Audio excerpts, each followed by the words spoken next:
Bismillahirrahmanirrahim. Assalamualaikum warahmatullahi wabarakatuh. Selamat pagi semuanya. Pada kesempatan kali ini kita akan belajar yaitu mata pelajaran Akidah Akhlak kelas 8 MTS.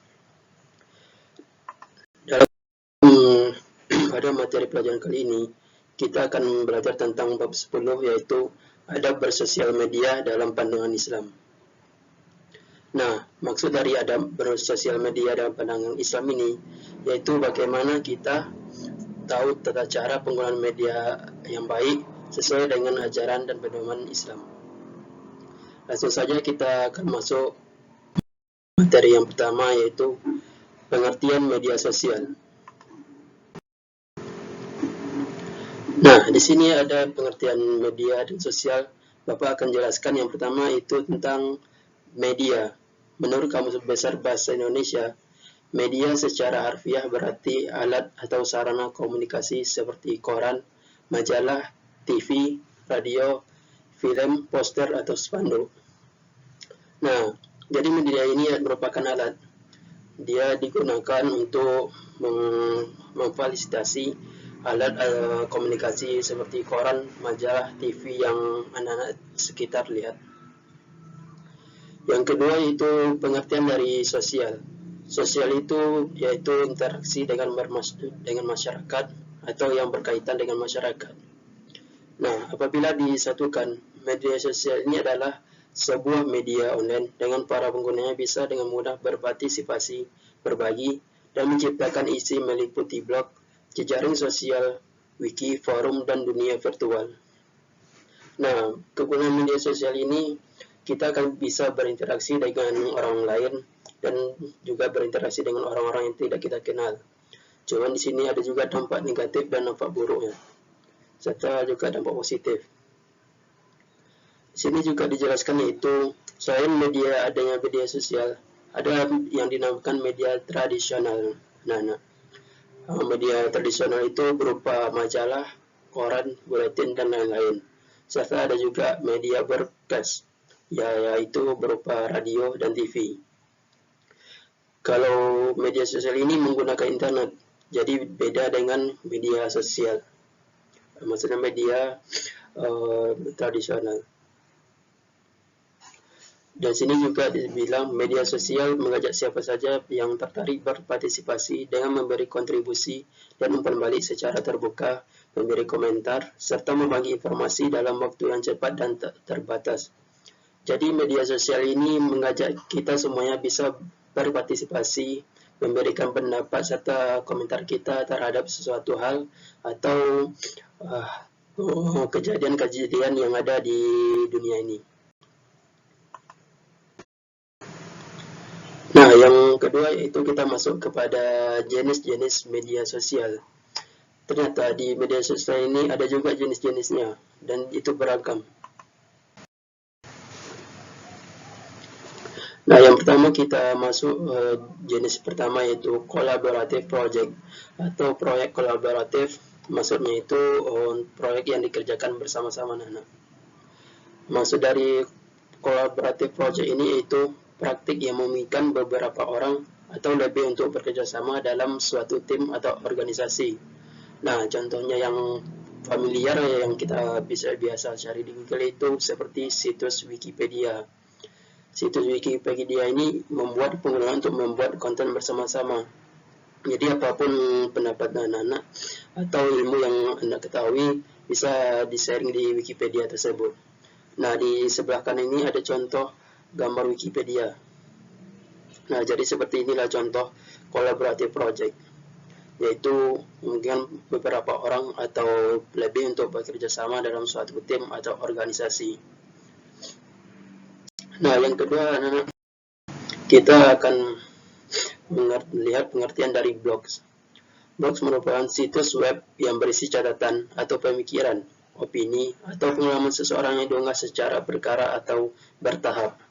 Jadi blogs ini merupakan situs atau web yang digunakan untuk mengunggah catatan atau pemikiran seseorang atau opini orang-orang. Nah, ketika kita membuat blog, kita akan bebas untuk memikirkan apapun yang kita lalui atau memberikan pengalaman.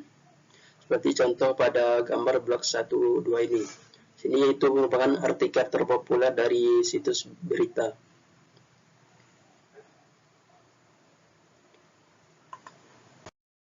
Nah, ketika kita masuk konten community atau yang disebut dengan komunitas konten, platform ini yaitu penggunanya bisa berbagi konten multimedia seperti foto, video, gambar, atau audio. Jadi di sini konten community ini bisa kita membagikan foto, video, dan gambar kita. Contoh yang biasa familiar di media sosial itu Facebook, Instagram, atau Twitter. Mungkin anak-anak semuanya sudah tahu itu apa Facebook, Instagram, dan Twitter yang biasa digunakan. Jadi di situ kita bisa mengunggah media seperti foto, video, gambar, atau audio. Jadi ini hal-hal yang biasa digunakan oleh orang-orang untuk berinteraksi dengan orang lain.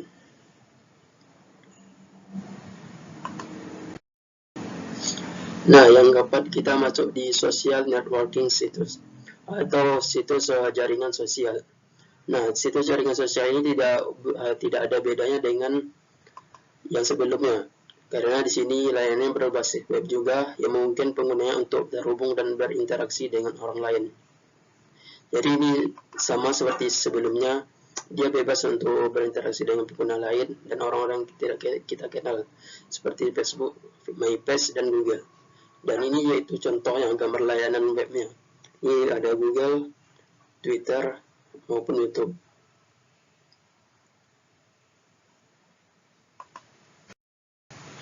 Nah, yang kelima itu virtual game world.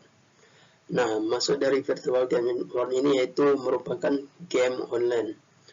Virtual game world ini yaitu dunia virtual yang dibuat dalam bentuk lingkungan 3D, di mana pengguna dapat berinteraksi dengan orang lain seperti dunia nyata. Nah, mungkin anak-anak semua sudah tahu bahwa game online ini merupakan game yang populer di kalangan masyarakat atau di kalangan remaja. Contohnya itu seperti Mobile Legends, Free Fire, Roblox, atau Fortnite. Jadi virtual game ini juga bisa kita berinteraksi dengan masyarakat di luar atau yang berada di luar negara Indonesia. Nah, itu merupakan jenis-jenis dari media sosial yang anak-anak bisa ketahui. Terdapat 5 buah, mungkin ada lagi yang lain-lainnya. Nah, selanjutnya kita masuk ke dampak media sosial. Dampak media sosial itu terbagi dua, yaitu positif dan negatif. Nah, tentunya kita tahu bahwa kalau apapun dampak terhadap suatu hal itu ada yang mengarahkan ke positif maupun ke negatif. Nah, kita pertama akan masuk pada dampak positif media sosial. Nah, kita harus perhatikan ini apa-apa saja dampak positif dari media sosial ini. Jadi, anak-anak bisa memanfaatkannya dengan baik sehingga jauh dari dampak negatif tersebut. Yang pertama, dampak positif yang bisa anak-anak lakukan yaitu bisa dimanfaatkan untuk media promosi atau iklan dan pemberitahuan top update atau manfaat hiburan lainnya seperti komunitas, kuis, game, dan lain-lain. Nah, agar media sosial ini bisa anak-anak gunakan dengan dampak positif, anak-anak bisa melakukan untuk media promosi atau iklan. Seperti ada juga seperti untuk berinteraksi dengan komunitas, melakukan kuis atau game dan lain-lain. Nah, salah satunya ini anak-anak dampak positif media sosial. Itu bisa kita manfaatkan untuk media promosi atau iklan. Apabila ada keluarga yang ingin membuat suatu produk atau hal-hal lain yang berkaitan dengan promosi, bisa anak-anak lakukan di media sosial anak-anak tersebut. Yang kedua itu dampak positifnya yaitu sarana untuk mengembangkan keterampilan dan sosial. Nah, sarana untuk mengembangkan keterampilan dan sosial ini sangat berguna bagi anak-anak, terutama dalam mengembangkan skill atau keterampilan anak-anak dalam bidang apapun. Jadi di media sosial ini juga terdapat ilmu pengetahuan yang banyak, sehingga anak-anak bisa mengasah keterampilan anak-anak semua, sehingga bisa berguna di masa akan datang. Serta bisa mengembangkan ke sosial atau interaksi sosial. Sosial yang seperti kita tahu yaitu bagaimana kita berhubungan dengan masyarakat luar, bagaimana kita menjalin komunikasi, serta adab dan tata cara kita dalam melakukan komunikasi tersebut. Yang ketiga yaitu memperluas jaringan pertemanan. Nah, ini paling penting. Karena di kalangan masyarakat sosial tentunya kita membutuhkan orang lain untuk bekerja sama. Nah, akan kita lanjut yaitu yang kelima, ada dampak negatifnya yaitu penipuan. Jadi anak-anak ketika memainkan media sosial tersebut akan gampang berdampak pada penipuan dari orang-orang lain atau kan dari orang-orang terdekat. Jadi penipuan ini bisa berkedok dalam berupa hadiah atau hal-hal atau ancaman yang lain. Nah, yang terakhir yaitu yang paling marak di kalangan masyarakat itu perjudian. Jadi ketika anak-anak memainkan media sosial ini, anak-anak akan berdampak melakukan perjudian, mainkan judi online, atau memiliki taruhan dengan orang lain. Nah, jadi itu keenam dampak negatif dari kecanduan media sosial. Nah, itu sangat buruk ya anak-anak semuanya. Dan saya harap Bapak sebagai guru yang mengajar bisa menjauhi dari dampak-dampak negatif tersebut. Nah, lalu ini yang paling penting, itu bagaimana adab menggunakan media sosial. Jadi dari mana tata caranya, apa saja hal-hal yang kita harus lalui dan menjauhi dari dampak-dampak yang buruk.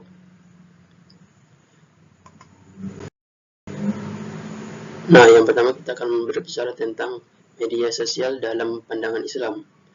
Nah, ajaran Islam terkait etika media sosial sudah ada. Setidaknya terdapat beberapa etika dalam bermedia sosial menurut pandangan Islam ya anak-anak.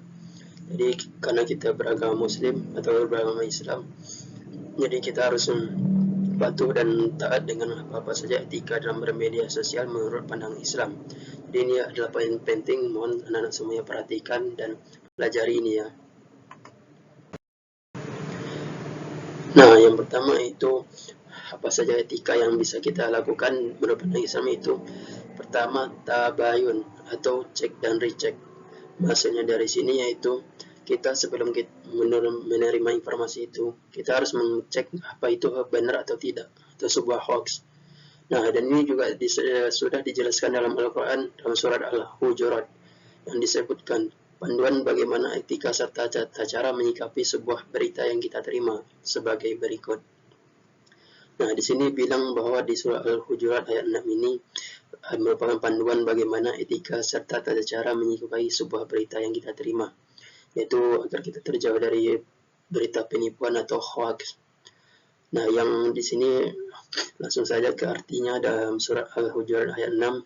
Hai orang-orang yang beriman, jika kepadamu orang-orang fasik atau orang-orang durhaka membawa suatu berita, maka periksalah dengan teliti, agar kamu tidak menimpakan suatu musibah kepada suatu kaum tanpa mengetahui keadaan yang menyebabkan kamu menyesal atas perbuatan itu. Nah, pada surah Al-Hujurat ini sudah dijelaskan bahwa kita harus berhati-hati dalam menerima informasi, terutama dari orang yang fasik atau orang-orang yang tidak taat kepada Allah. Karena kita akan berdampak kepada suatu kaum lain tanpa mengetahui keadaannya. Jadi ketika kita menerima informasi dari kaum fasik itu, kita harus mengetahui kebenarannya. Sehingga itu menyebabkan kita tahu apa itu benar atau tidak. Nah, yang kedua itu menyampaikan informasi benar. Nah, ini kita menjauhi dari informasi hoax.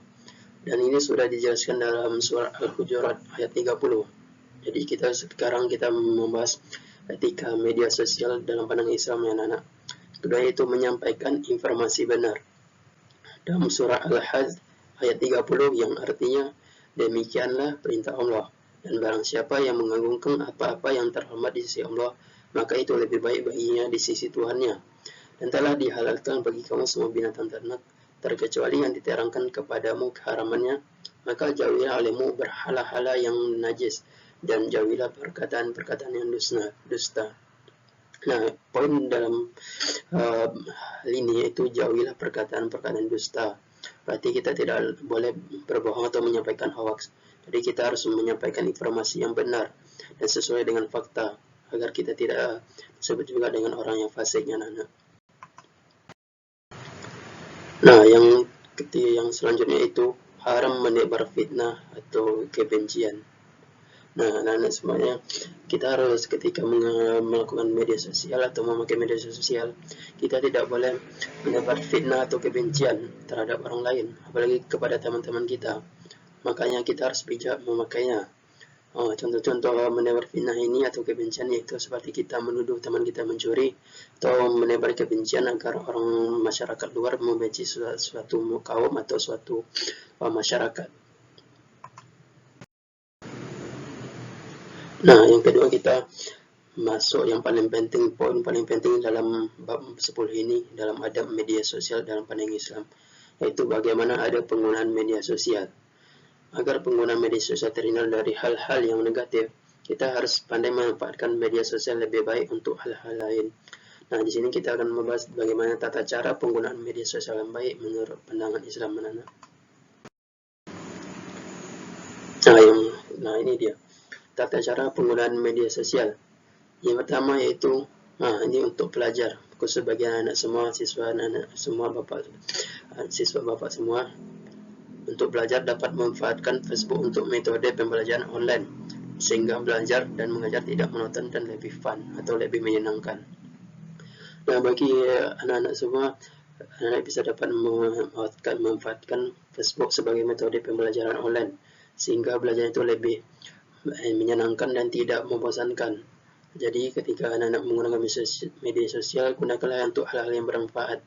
Seperti kita menggunakan Facebook untuk metode pembelajaran online yang baik dan tidak bosan dan lebih menyenangkan. Yang kedua yaitu menggunakan lebih bijak agar tidak kecanduan media sosial dengan mengurangi jam bermain Facebook, Twitter, dan lain-lain. Nah, kecanduan ini merupakan salah satu dampak dari media sosial yang kita bahas tadi. Nah, cara untuk menghilangkannya itu menggunakannya lebih bijak, maksudnya lebih mengatur waktu dan disiplin waktu dalam menggunakan media sosial tersebut. Nah, caranya bisa anak-anak lakukan dengan mengurangi jam bermain Facebook. Jadi ketika anak-anak bermain media sosial itu seperti Facebook, Twitter, itu harus kita kurangi jamnya, kita atur dan bisa kita kelola sendiri. Yang ketiga yaitu membuat grup sarana diskusi pelajaran. Nah, ini salah satu poin yang paling penting dan bermanfaat juga, yaitu anak-anak bisa menggunakan media sosial sebagai grup sarana untuk diskusi pelajaran. Jadi anak-anak semua bisa membuat suatu grup agar bisa melakukan diskusi pelajaran tentang pelajaran akidah, akhlak, atau pelajaran lainnya. Nah, selanjutnya itu berbagi informasi penting. Nah, jadi untuk agar media sosial itu bermanfaat, kita berbagi informasi yang penting sehingga itu terhindar dari dampak negatif dan terhindar dari sebaran hoax atau penipuan. Yang kelima itu menyalurkan hobi menulis dengan menggunakan fasilitas Note. Nah, bagi anak-anak yang hobi menulis bisa menggunakan fasilitas Note. Itu kita bisa menulis dengan ide-ide serta opini dan argumen yang kita lakukan di situ. Nah, yang terakhir yaitu implementasikan atau menerapkan sosial media dengan baik dan benar. Gunakan peluang yang ada sebagai sarana yang positif. Nah, poin terakhir ini maksud dari implementasi ini yaitu menerapkan sosial media dengan baik dan benar. Guna untuk peluang sebagai sarana yang positif. Jadi ini berdampak positif bagi anak-anak dalam penggunaan media sosial. Jadi cara penggunaan media sosial ini sangatlah penting anak-anak agar kita terhindar dari dampak negatif tersebut. Dan saya dapat harap anak-anak semua dapat memahami pelajaran ini dan tata cara penggunaan media sosial. Nah, ini tata cara penggunaannya anak-anak. Silakan anak-anak pelajari, baca-baca di rumah. Yang pertama itu bisa memanfaatkan Facebook untuk metode pembelajaran online. Yang kedua itu menggunakannya lebih bijak dengan mengelola waktu dan mengurangi jam bermain media sosial, serta bisa membuat grup untuk sarana diskusi pelajaran. Nah, anak-anak bisa memasukkan teman-teman di sana maupun bapak sebagai guru anak-anak tersebut. Lalu juga berbagi informasi penting. Di informasi yang penting anak-anak bisa share di sana di media sosial agar lebih bermanfaat. Contoh-contoh informasi penting itu seperti informasi beasiswa atau informasi bencana alam atau informasi dalam suatu pelajaran atau ilmu pengetahuan lainnya. Lalu anak-anak yang paling penting itu menyalurkan hobi menulis. Nah, agar tingkat kognitif atau ilmu pengetahuan anak-anak itu bertambah, anak bisa melakukan menulis dan literasi atau membaca dan menggunakan fasilitas Note. Jadi di semua media sosial atau handphone sudah tersedia Note atau catatan-catatan kecil yang bisa anak-anak lakukan untuk menyalurkan hobi atau ide-ide dan pemikiran anak-anak tersebut. lalu menerapkannya dengan baik dan benar dan sebagai sarana yang positif. Nah, ini yang paling penting anak-anak, agar ketika anak-anak memainkan sosial media, anak-anak melakukan dengan baik dan benar serta melakukan dengan sarana yang positif. Nah, Bapak harap anak-anak semua memahami pelajaran ini dan semua bisa menggunakan media sosial dan adab yang baik dan benar. Mungkin sekian dari materi yang Bapak sampaikan. Mungkin kita akan lanjut minggu depan. Apabila Bapak ada kekurangan atau kesalahan, atau ada yang ingin memberikan pendapat atau ingin bertanya-tanya, silakan. Bapak akhiri dengan Assalamualaikum warahmatullahi wabarakatuh.